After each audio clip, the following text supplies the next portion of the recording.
তো এখান থেকে আমরা এখন বেরিয়ে যাচ্ছি, অন্নপূর্ণা মন্দিরে যাচ্ছি। তো চলো, যেতে যেতে আর কথা বলতে বলতে এবার অন্নপূর্ণা মন্দিরে চলে যাব। এই প্রথমবার আমি যাচ্ছি অন্নপূর্ণা মন্দিরে, এর আগে কখনো যাইনি। তো চলো যাওয়া যাক ওখানে।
চলে এসেছি অন্নপূর্ণা মন্দিরের সামনে, আর এই দেখো হচ্ছে মন্দিরের এন্ট্রেন্স। তো চলো এখন ভেতরে যাওয়া যাক। না না, বাইরে থাকবো কেন?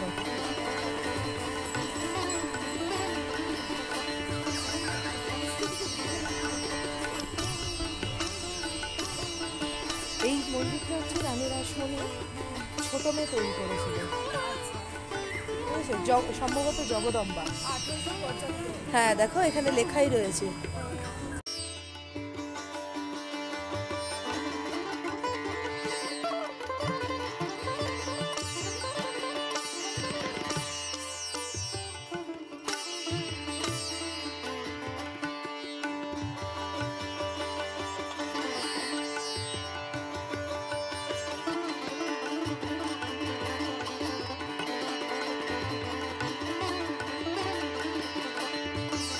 এই হচ্ছে অন্নপূর্ণা মন্দির। মন্দিরের ইতিহাস সম্পূর্ণটাই তোমাদের সাথে শেয়ার করব। এটি রানী রাসমণির ছোট মেয়ে প্রতিষ্ঠা করা এই মন্দির। শ্রীরামকৃষ্ণদেব স্বয়ং এসেছিলেন এই মন্দির প্রতিষ্ঠা করতে। তো দেখো মন্দিরটা কি সুন্দর, একেবারে অবিকল দক্ষিণেশ্বরের মতো। দেখো, এই হচ্ছে মন্দিরের প্রবেশদ্বার, সিংহদুয়ার যাকে বলা হয়।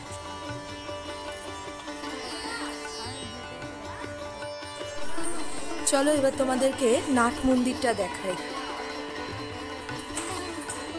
এই হচ্ছে সেই নাট মন্দির, কড়িবর্গা দেওয়া সেই বড় বড় থাম, অপূর্ব সুন্দর নাট মন্দির। একেবারেই দক্ষিণেশ্বরের আদলে নাট মন্দির। দক্ষিণেশ্বরের নাট মন্দিরটি আরেকটু বড়, এখানে একটু ছোট, কিন্তু একেবারেই মনে হচ্ছে যেন দক্ষিণেশ্বরেই এসেছি। ভীষণ সুন্দর, অপূর্ব সুন্দর কারুকার্য করা অন্নপূর্ণা নবরত্ন মন্দিরটি প্রতিষ্ঠা করেন রানী রাসমণির ছোট কন্যা জগদম্বা দেবী। রানী রাসমণির জামাই মথুর বিশ্বাস তার প্রথম স্ত্রী করুণাময়ী মৃত্যুর পর জগদম্বা দেবীকে বিবাহ করেন। ঠাকুর শ্রীরামকৃষ্ণ পরমহংসদেব 1857 সালের 12 এপ্রিল এই মন্দির উদ্বোধন করেন। অন্নপূর্ণার এই মন্দিরের সঙ্গেই দক্ষিণেশ্বরের ভবতারিণী মন্দিরটির খুবই মিল সাদৃশ্য রয়েছে। দুটি মন্দিরেই একই স্থাপত্যর পরিকল্পনায় তৈরি। অন্নপূর্ণা মন্দিরটির উচ্চতা ভবতারিণী মন্দিরের উচ্চতার চেয়ে কিছুটা বেশি।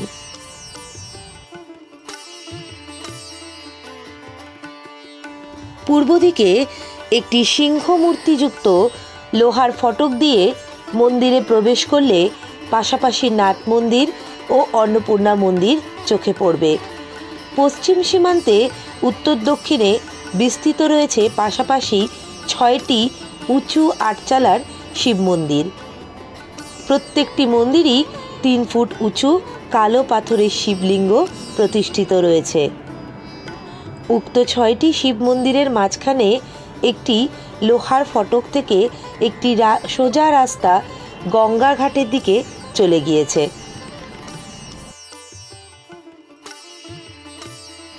ইটের তৈরি এই অন্নপূর্ণা মন্দিরটি একটি উঁচু বেদির ওপর স্থাপিত। মন্দিরে ওঠবার জন্য দক্ষিণ, পশ্চিম ও উত্তর দিকে সিঁড়ি আছে।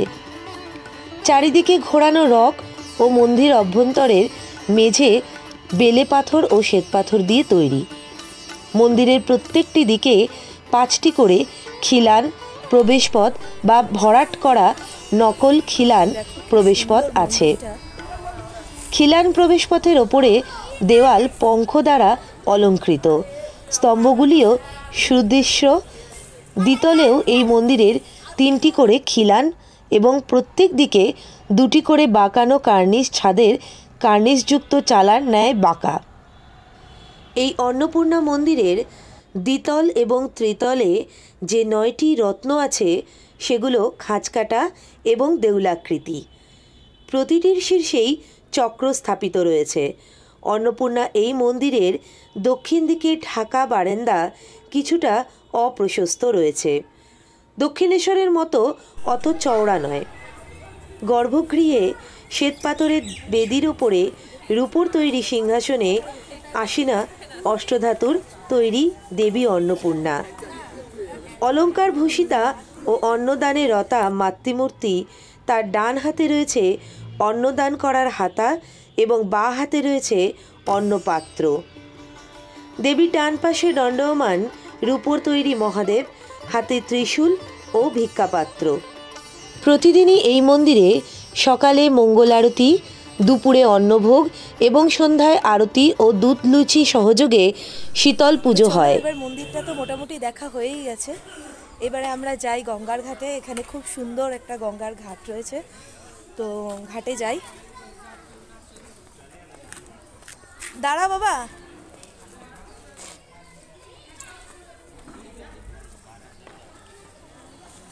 আর এপাশে দেখো শিব মন্দিরগুলো। এই হলো সেই 6টি শিব মন্দির। 6টি শিব মন্দিরের মাঝখানে একটি লোহার ফটক থেকে একটি রাস্তা সোজা গঙ্গাঘাট পর্যন্ত গিয়েছে। গঙ্গাঘাটের ওপরে ছাদ বিশিষ্ট চাঁদনি থেকে ইটের তৈরি সিঁড়ি গঙ্গার গর্ভ পর্যন্ত নেমে গিয়েছে।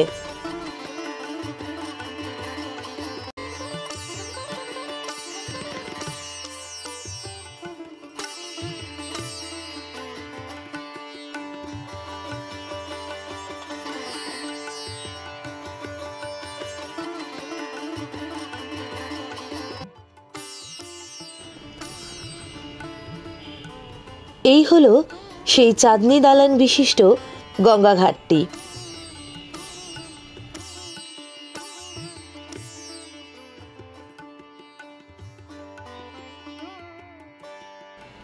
এই পড়ন্ত বিকেলে গঙ্গাঘাটের শোভা কিন্তু অপূর্ব।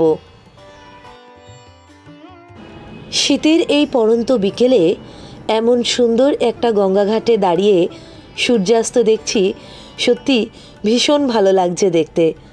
আর এত শীত, তার মধ্যে পুরো গঙ্গার ওপরে কুয়াশার এক আস্তরণ ছড়িয়ে রয়েছে, যাতে আরও সুন্দর লাগছে গঙ্গার এই পরিবেশকে।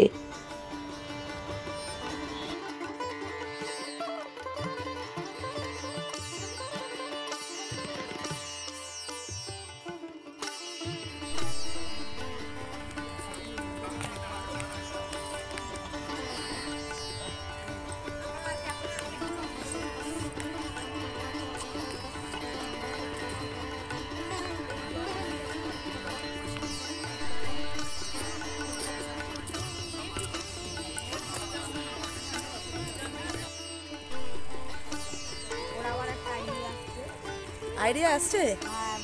কি আইডিয়া আসছে বাবা? আমার এখান থেকে যেতে ইচ্ছে করছে না, এই লাগছে এখানে। এই গঙ্গার ঘাটটা এতটাই সুন্দর যে এখান থেকে একেবারেই যেতে ইচ্ছা করছে না। আর এমন সুন্দর পড়ন্ত বিকেলে দাঁড়িয়ে আমরা সবাই মুগ্ধ হয়ে গঙ্গার ওপরে সূর্যাস্ত দেখছি। এখানে আমি একটু সিনেম্যাটিক শট নেওয়ার চেষ্টা করলাম। নৌকাটা দেখো কি সুন্দর যাচ্ছে, আর সূর্য অস্ত যাচ্ছে, তো অপূর্ব একটা সুন্দর দৃশ্য তৈরি হয়েছে এখানে।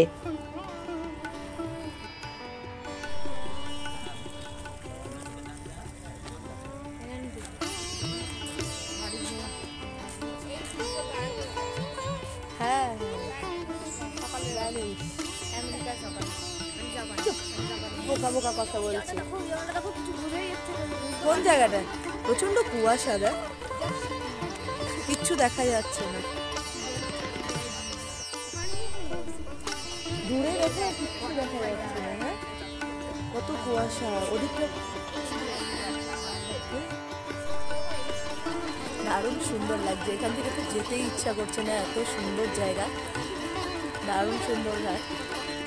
সূর্য প্রায় ডুবেই গেছে, এখন আর দেখা যাচ্ছে না, তবুও আলো রয়েছে অনেকটা। তো চলো এবারে আস্তে আস্তে আবার ওদিকে যাই, আর সন্ধ্যে তো হয়েই আছে, এবার ফিরতে হবে। যেতে তো ইচ্ছে করছেই না, কিন্তু যেতে তো হবেই।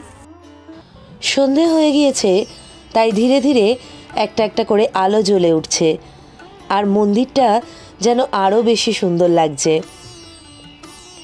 এই মন্দির গরমকালে সকাল 5টা 30 মিনিট থেকে দুপুর 12টা 30 মিনিট পর্যন্ত খোলা থাকে, আবার বিকেলে 4টে থেকে রাত্রির 8টা পর্যন্ত খোলা থাকে, আর শীতকালে সকাল 6টা থেকে দুপুর 1টা পর্যন্ত এবং বিকেলে 3টে 30 মিনিট থেকে রাত্রির 8টা পর্যন্ত খোলা থাকে।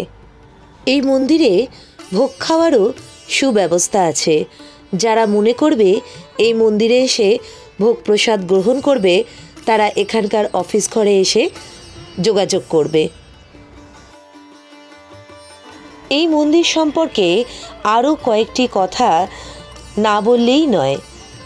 যেমন রানী রাসমণি দক্ষিণেশ্বরের মন্দির প্রতিষ্ঠার দিন বহু জাঁকজমক এবং আড়ম্বরপূর্ণভাবে মন্দির প্রতিষ্ঠা করেছিলেন, ঠিক তেমনি তার কন্যাও এই মন্দির প্রতিষ্ঠার দিন বহু আড়ম্বরের সাথেই এই মন্দির প্রতিষ্ঠা করেছিলেন।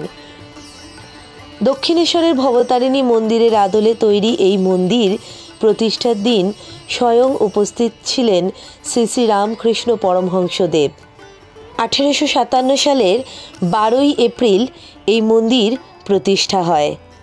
তারপর যুগাবতার শ্রী শ্রী রামকৃষ্ণ পরমহংসদেবের উপস্থিতিতেই এই দেবালয় প্রাঙ্গণকে কয়েক লক্ষ মুদ্রা ব্যয়ে নির্মিত করা হয়।